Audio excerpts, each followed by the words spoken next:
vous aimez la vie, fallait-il que l'on s'aime et qu'on aime la vie.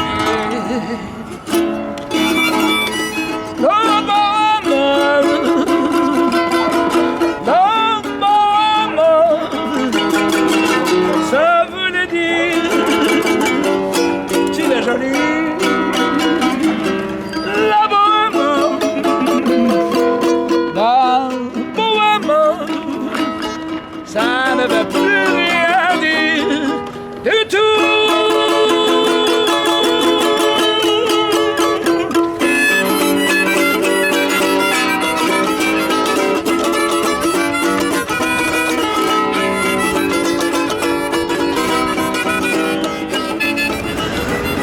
Welcome back, viewers. It's your half-assed report of the Dada by James Kalm, and we are in Chelsea. I'm gonna make a little shout out to our fans in Norway via South Africa, Berlin, Rome, Italy, Northern Canada, and our many friends in California. I would like to start today's broadcast with a viewing of Sheer Presence, Monumental Paintings by Robert Motherwell, here at Paul Kasmin.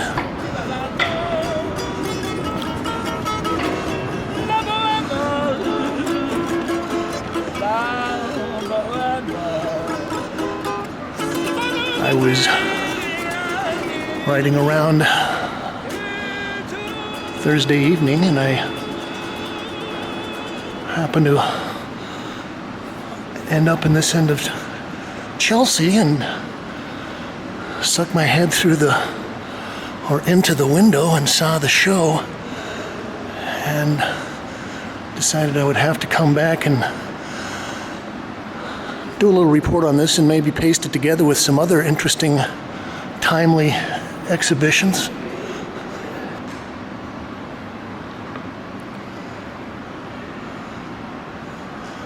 We'll begin with this piece.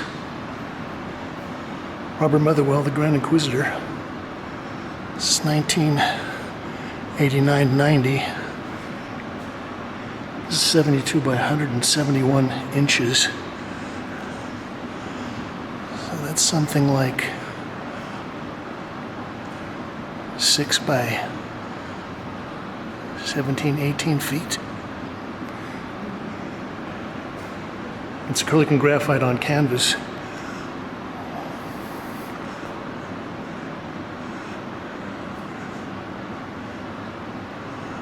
Well, I've been a fan of Motherwell off and on since reading Irving Sandler's book, The Triumph of American Painting, and he classifies Motherwell as one of the original Abstract Expressionists. I guess William Bezoides, Arshil Gorky, Jackson Pollock, Mark Rothko, Clifford Still, and Adolf Gottlieb were some of the other ones that were in that class. And one of the reasons that this show of monumental paintings is interesting is because I think the big painting was one of the things that made the Abstract Expressionists stand out. Somehow this was related to the vast scale of the American continent and all that romantic jazz. Also, this is kind of interesting because Motherwell worked on a series called The Spanish Eulogy for, I don't know, years and years, and maybe did 150 versions of it, something like that, and that was kind of a variation on that theme. This is titled Forced Entry, 1981.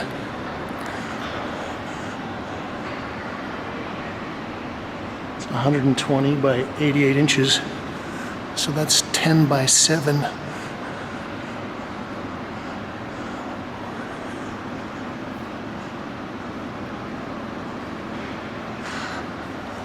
think the other interesting thing about Motherwell is that I guess there was kind of a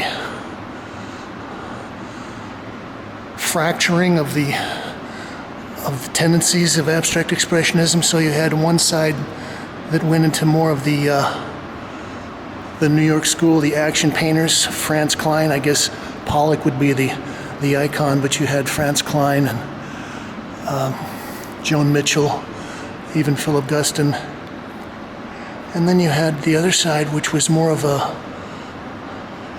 color field group, and I think that Motherwell would fit more into the color field section.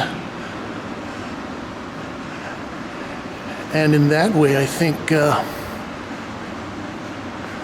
kind of historically leapfrog over a lot of the more, what could I call it, the more tactile,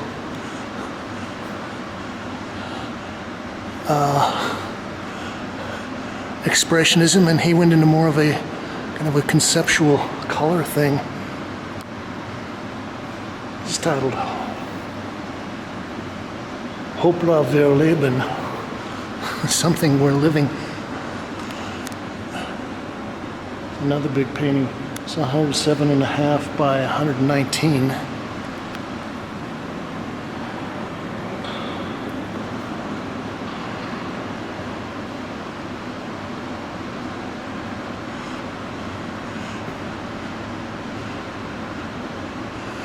Well, one of the things that always interested me about Motherwell was that he was not only a painter and a pretty accomplished painter, but he was also kind of a polemicist and a theorist and an art historian. And he edited a fantastic book about Dada. I think it was called The Dada Painters and Poets. And I think it came out about 1951 or 52. And, well, at that point, a lot of people were not familiar with Dada. And as I understand it, people like Robert Rauschenberg, Jasper Johns, Klaus Oldenburg, they kind of read that, and the whole idea of Dada and what Dada was about and the accomplishments of Dada have influenced a lot of what ended up happening in the early 50s into the 60s and the arrival of pop art.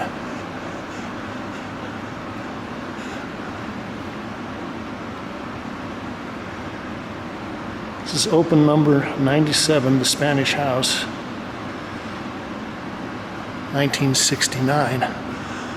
Well, again, you can see that these are massive color studies. Now, he did a whole series. We'll look at a couple of them as we walk through the exhibition. He did a whole series of what he called his opens, which are basically kind of linear rectangular forms. And yeah, I have to say it's admirable that someone's got that much courage, you know, that they can paint a huge canvas like this. I guess that's somewhere between a cadmium yellow deep and an orange. This is acrylic and charcoal on canvas.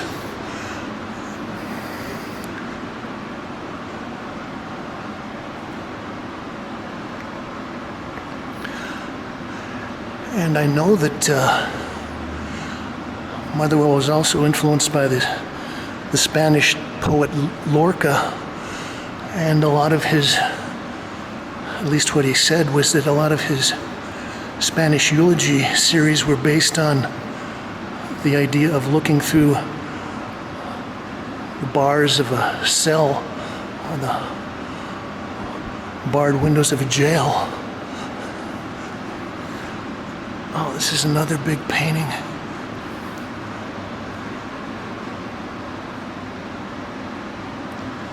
It's titled Dublin 1916 with black and tan. This is 84 1/8 by 204 inches.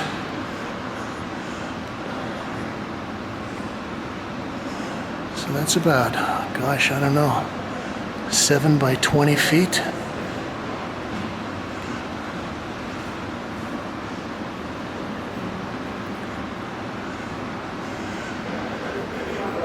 And, well, one of the things about the color field school is that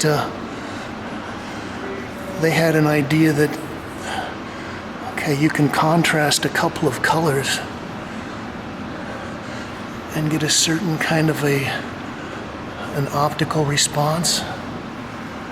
But as those fields increase in size, there's also an increase in the resonance of the response.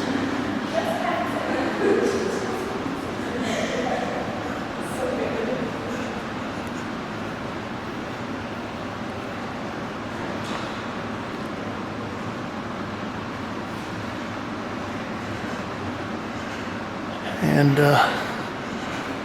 well, Motherwell doesn't need to get too finicky. He can use about 3 or 4 colors and get everything he needs to have happen within that limited range. I think there's also a sense of elegance that is kind of simple, basic colors and simple forms, simple formats bring out. He's got his little splashed in figure here.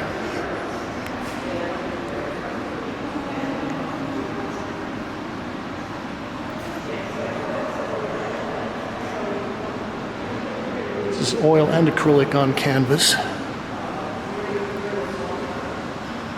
Looks like we got a little school group.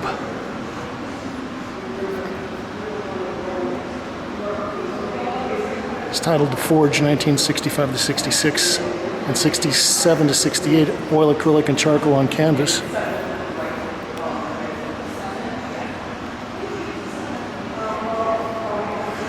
You know, I'm looking at something like this and I'm thinking, okay, so this was people in the late 60s were looking at this, and I'm kind of thinking that this might have also influenced some of the new image painters. People like Robert Moskowitz, who kind of took these kinds of ideas of a very reduced format, reduced palette, and instead of sticking a little abstract form in there, they would put something figurative in there, maybe a building, maybe a swimmer, a chair.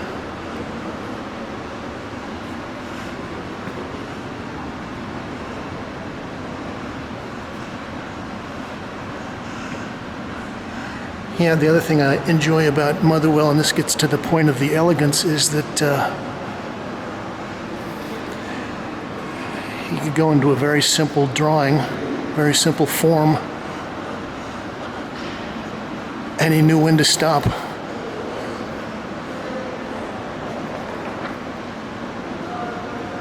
This is one of the open series. This is open number 60, in muted brown and green, 1968 to 70.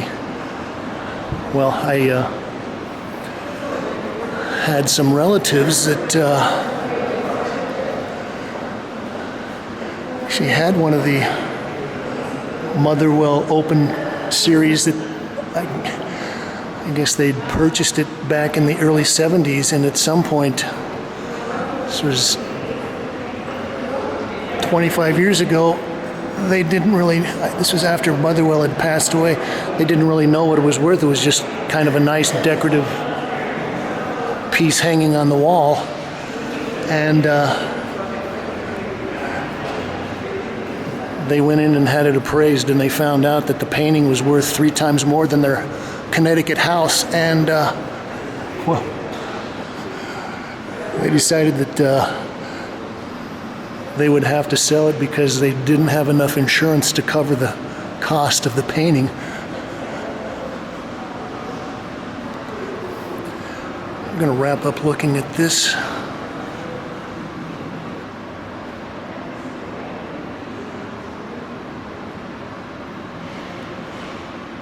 Okay, so this is another open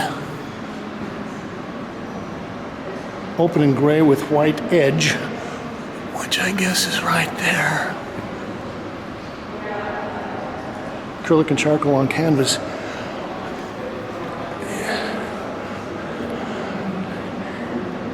Yeah, I like the fact that a lot of these are almost just like blown up drawings. And in certain ways, that's one of the appeals about some of the late Basquiat paintings. And I was thinking that, there were a whole lot of painters that were coming out during the heyday of neo-expressionism that were kind of influenced by this kind of scale. I think Schnabel would be maybe the prime example.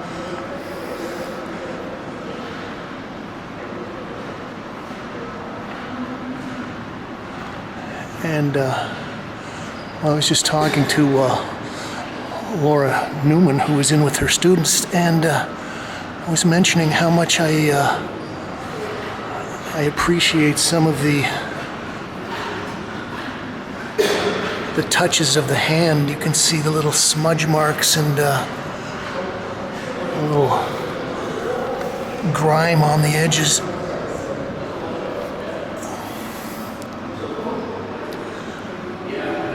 James Kalm reporting on Sheer Presence, Monumental Paintings by Robert Motherwell, here at the Paul Kasmin Gallery, 509 West 27th Street. We're gonna roll on and try to get some more views in. Stay tuned.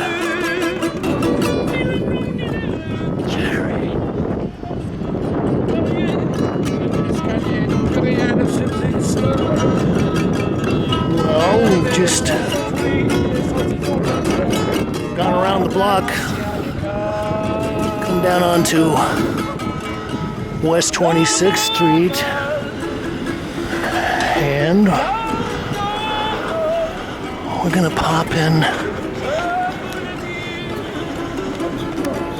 to HOLLIS TAGGART and look at an exhibition by Norman Bluhm. HOLLIS TAGGART.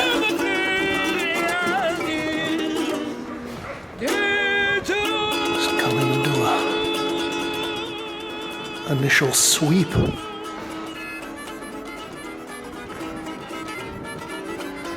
This is one of the other galleries I came by and peeked through the window and said, oh yum, I gotta come back.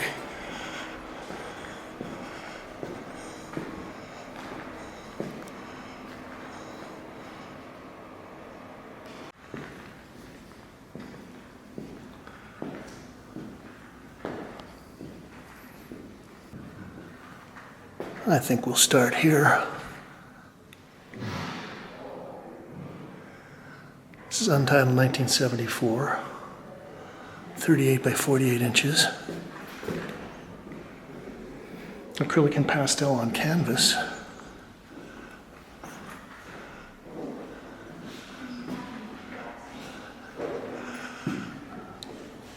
Oh well, I've got a little story. I feel like I got to know Norman Bluhm a little better because I was having an exhibition in Germany at a gallery, and they'd recently had a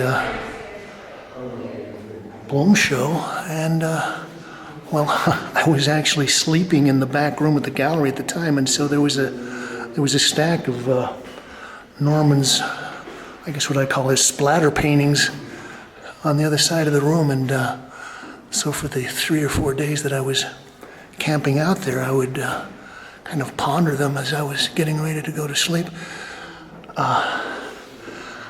So I think this is a good example of kind of the contrast. I was talking about Motherwell, and Motherwell being a, I guess, founding father of the Abstract Expressionists, but I think Norman would be classified as one of the 10th Street School, maybe the action painters. And, well, at least the initial series of works that I was familiar with was what I would call kind of the splatter paintings. And you can still see that there's a lot of gesture, a lot of arm movement. And also this kind of trademark splatter, which I guess is, it's different than a drip or a drool or a pour.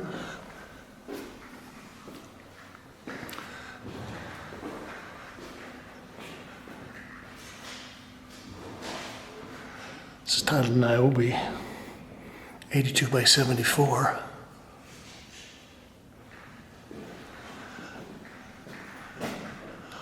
I think another interesting aspect of Norman's work is that, well, he went through various phases.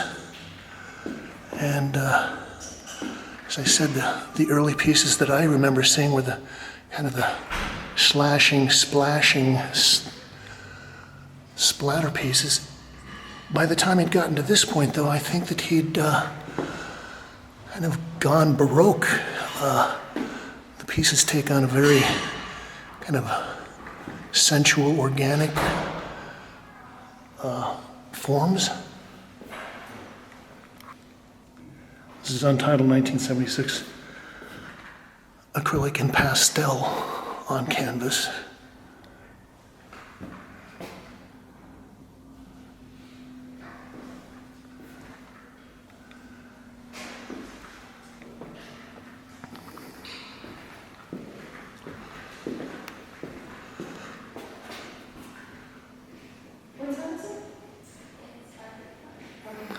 This is Untitled 1976, Acrylic and Pastel on canvas, mounted to canvas. I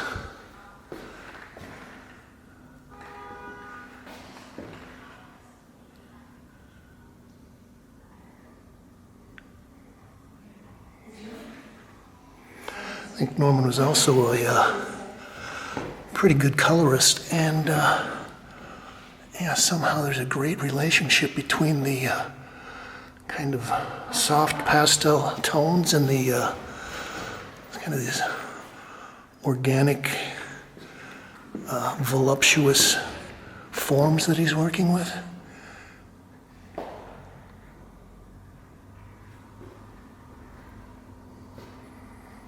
And it's also a nice relationship of the scale of the forms and kind of the breadth of the arm.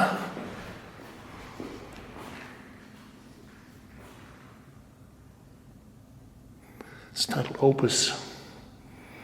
This is oil on canvas from 1970, 85 by 76.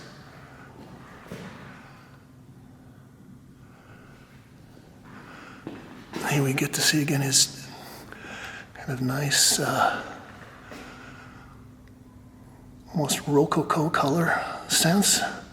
This nice slash of magenta pink.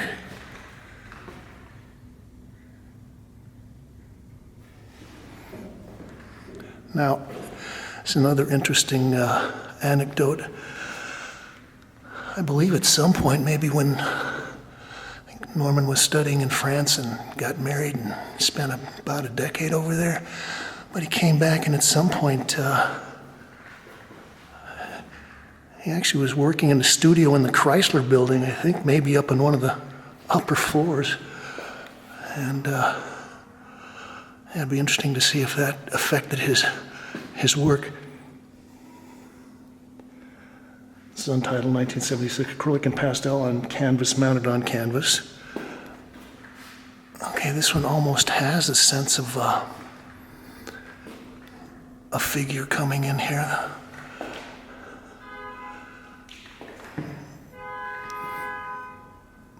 Beautiful, very loose drawing. He's got his splatters.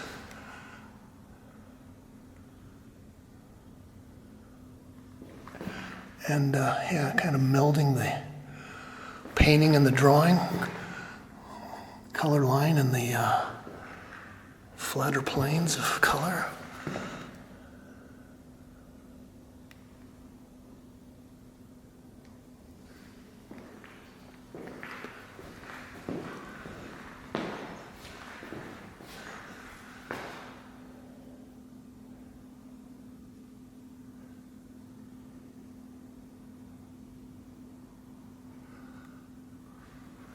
So I guess this is actually, no, it will be 82 by 74.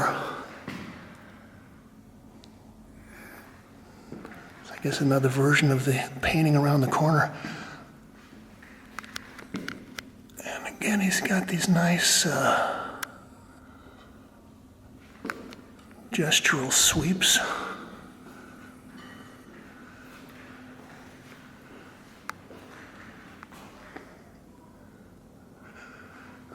In certain ways, the way that he's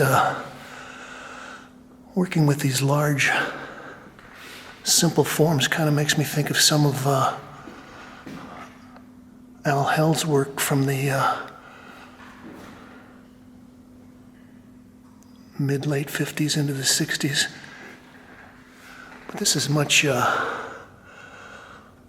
juicier, much more kind of spontaneously gestural.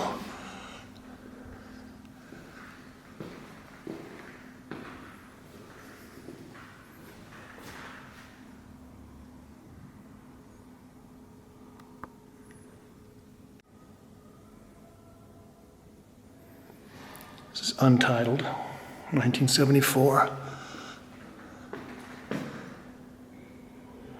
Acrylic ink and pastel on paper.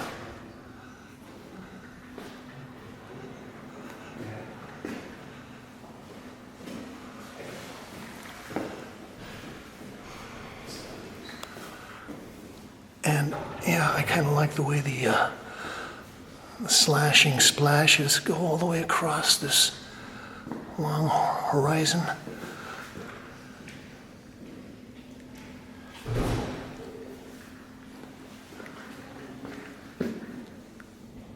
Untitled 1976 acrylic and pastel on canvas, mounted on canvas.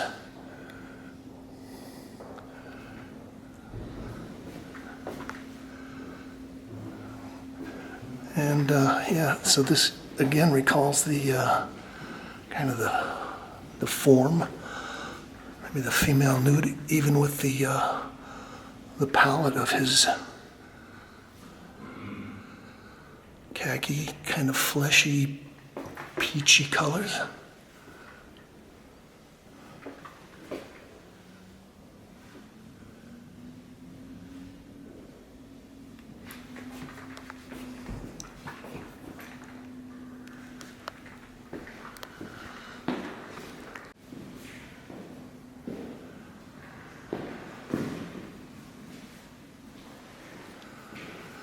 This is Golden Flaxen Maiden,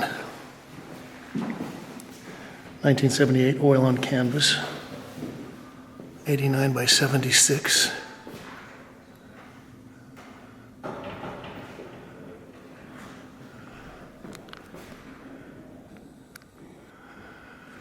Okay, this is very juicy colors here. And yeah, it's got a very lyrical, almost playful drawing here.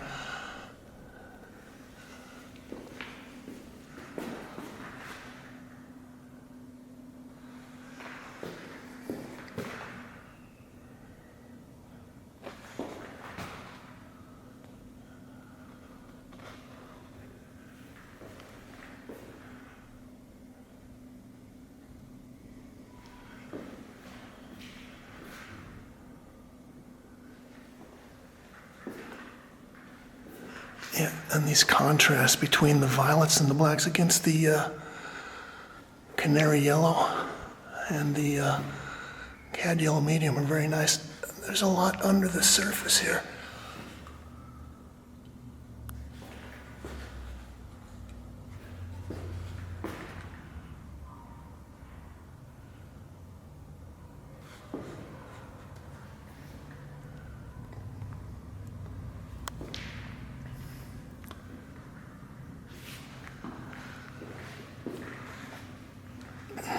James Kalm reporting on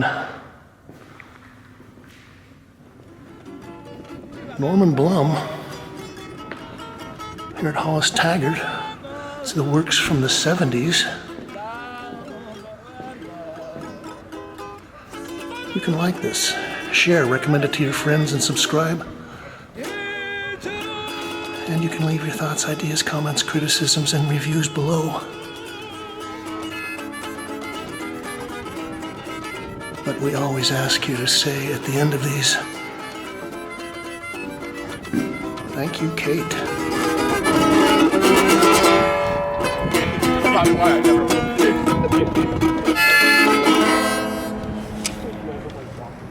Thank you, Daniel. It was great. You have a collection of those. I do.